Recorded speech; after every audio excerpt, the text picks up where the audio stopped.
This is not yet another story about the promise of artificial intelligence. It's the first in a series of stories that go beyond the hope and the hype to see where AI is making a real difference today, starting with something important to us all, our medical care. Good morning. On any given day, Tennessee-based oncologist Samyukta Mulangi could see as many as 25 patients. Medical oncologists like me are pressed for time and we're overwhelmed with sort of clinical duties. Trying to do that work of charting in ahead of time, seeing the patient, documenting after the fact, and also now trying to squeeze in record retrieval in the middle of everything is just very impossible. And so you have the concept of pajama time where oncologists and other physicians are just sort of finishing up their daily work at home after the kids are put to bed and after dinner, and it just contributes to a lot of provider burnout. Okay. Dr. Mulangi is not alone. All across the country, doctors in all specialties are often stretched thin. The American Medical Association found that almost half of U.S. physicians experienced at least one symptom of burnout. It's little wonder that our doctors are feeling the burden, given the explosion of medical research. So Daniel Nadler decided to do something about it. The rate of doubling of medical knowledge in 1950 was roughly every 50 years. In 2025, there are different estimates and there are different numbers. In a study in the British Medical Journal and another study in Nature, they found that the rate of doubling of medical knowledge was 73 days. Nadler's PhD thesis from Harvard was on analyzing derivatives, which he turned into a startup using machine learning for financial analysis. After selling that company for $500 million, he turned his attention to helping doctors make sense of the tsunami of medical research coming their way. We looked at this and we did another analysis and we said, let's ignore the doubling for a second and just ask the question, if you had to read just the top third of peer-reviewed medical literature just within your specialty, which is not ideal, right? That means no cardiologist is reading anything in neurology and vice versa, which is not ideal. But even if you just said that, how long would it take every day for a specialist to just read the top third of peer-reviewed medical literature just within their specialty? And the answer turned out to be something like 9 hours. So practically, that's obviously impossible. They would never see patients or never see their family, or they would never sleep. And that led Nadler to found OpenEvidence in 2022. OpenEvidence is designed to do for physicians what the advent of computer systems, let's call it that, on Wall Street achieved for Wall Street knowledge workers. OpenEvidence is an AI model trained on medical literature, carefully curated to ensure high-quality results. For the first time in the last, let's call it 3, 4, 5 years maximum, we've reached a point in the sophistication of artificial intelligence, of computers broadly, that they can store not just the right letters and the right words in the right order, but they can understand the semantic meaning of the findings of these studies. So OpenEvidence is an artificial intelligence, it's a computer system that's able to understand the semantic meaning of the findings of these studies so that it can act as a brain extender to physicians who have, even in the best and most generous reading of what they have to do as a physician in terms of keeping up with the pace of medical knowledge, such that they don't have to spend 9 hours a day just reading the top third of peer-reviewed medical journals. Doctors are piling into the platform, which says it has signed up around 50% of all doctors in America and is adding 65,000 every month. Investors are piling in too. Its latest funding round valued the company at $3.5 billion. What is it that OpenEvidence should be relied upon to do, and what do we still need the physician to do? For example, can OpenEvidence diagnose? No. So the physician is still relied upon to do everything that a physician was always relied upon to do. I see OpenEvidence as a continuum or a continuation of a very traditional technology called search, right? So historically, physicians needed to search for findings in medical journals. That's not a new behavior. They've been doing that for years and years and years.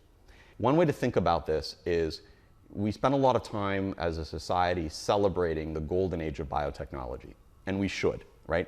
Every metric and proxy you look at in the data shows that we are accelerating the rate of drug discovery, including using artificial intelligence. We're accelerating the rate of drug development.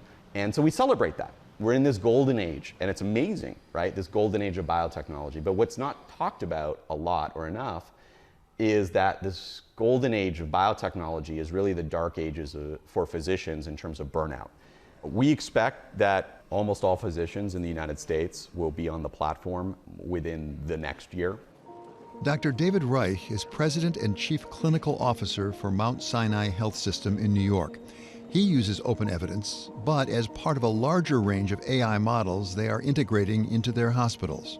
I have the app on my phone, and it's available through our medical school library, and people do use it.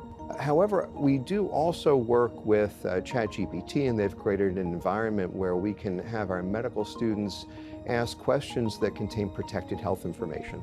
And that protected health information stays within the cyber secure environment that we work so hard to maintain. And so I think cybersecurity remains a key consideration in any tools that are a great assistance to us. And I'm sure that OpenEvidence will work very hard to address that along with others. But I'm very enthusiastic about it. I think it's a great tool. One of the reasons OpenEvidence has become so popular with doctors so quickly is that it licenses the best medical literature from trusted sources, and it's free to doctors relying on advertising for its revenue. We, right from the start, licensed content, licensed journals, licensed information, medical information from the relevant copyright holders. So we have an agreement with the Massachusetts Medical Society, which owns the New England Journal of Medicine. It's a nonprofit. We have a licensing agreement with the American Medical Association. Again, it's a nonprofit, but it owns the Journal of the American Medical Association, as well as all the specialty journals, the JAMA Oncology, JAMA Neurology, and so on and so on and so on, not just those.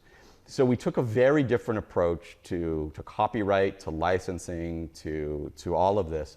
And we're extremely proud of the fact that we're probably the only pure AI company in America that is not currently being sued for copyright violations. Our business model is the exact same as Google, which is, I think it's public. Google is one of our largest investors and has been an enormous patron to the company in many ways. So you can build very successful software as a service companies, and there are many examples of 10, 20, 30, 40, 50, $100 billion market cap software as a service companies. But once you start getting into the rare air of multi-trillion market cap companies, it's notable that that almost all of them, again, excepting NVIDIA and Apple, are either primarily advertising business models or have advertising as a significant component of what they do. And I think the explanation there is it is the business model that most aligns the incentives of the platform and the users to make sure you're delivering to your users the highest quality product possible, because your incentive is not reducing cost, your incentive is attracting more users and increasing your engagement. AI tools like OpenEvidence are already providing much needed help to physicians who must focus on their patients even as they need to keep up with a deluge of new research. But for AI to realize its full potential in healthcare, Dr. Reich says it needs to become fully integrated into the workflow. But Mount Sinai is doing the genetic information analysis on up to 1 million patients in partnership with Regeneron. And we're several 100,000 patients into this. And we have a vast trove of information on patient medical images. And we have incredible information in our electronic health record. Now, when we start to marry all of those data sources together and follow the promise of AI, in the not too distant future, I should be able to say to you when you come in, not only did I screen you and I found particular risks, not only do I have care pathways which suggest how I should go forward, but it's specific to you, to your family history, to your genetic markers, and hopefully giving you the best and safest possible experience. So think of the future as being much more personalized, and the advance of technology is so inspiring right now that I think that what I've witnessed over several decades of medicine could vastly change in the next several years, as long as we learn the lessons of past mistakes of being maybe too exuberant about technology, and making sure that people who are truly in touch with that social contract between patients in this nation and the payers and the government and the providers, that we actually find really good solutions. Where Dr. Reich emphasizes the integration of all the data into a single workflow, Daniel Nadler envisions a world connecting physicians with others around the world who are working on the same clinical challenges.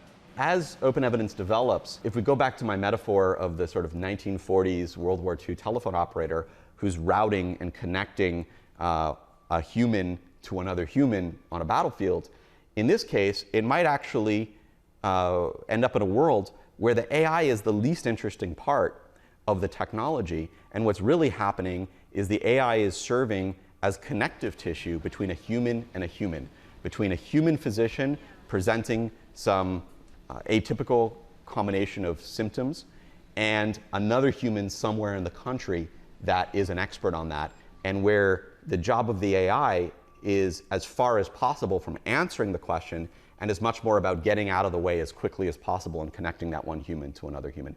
And that's a very wonderful and sort of optimistic vision for what the future of AI can be. You know, most scenarios for the future of AI, or many, are very dystopian. I can't comment on what happens outside of medicine, but in medicine, I think you have a very beautiful possibility where the technology ends up serving as connective tissue between a human and a human. But whether it's connecting the doctor with the data or the human with the human, right now AI products like OpenEvidence are providing much needed relief for practicing physicians like Sam Mulangi. I would say that for me, OpenEvidence solves like two rather unrelated but maybe orthogonal problems.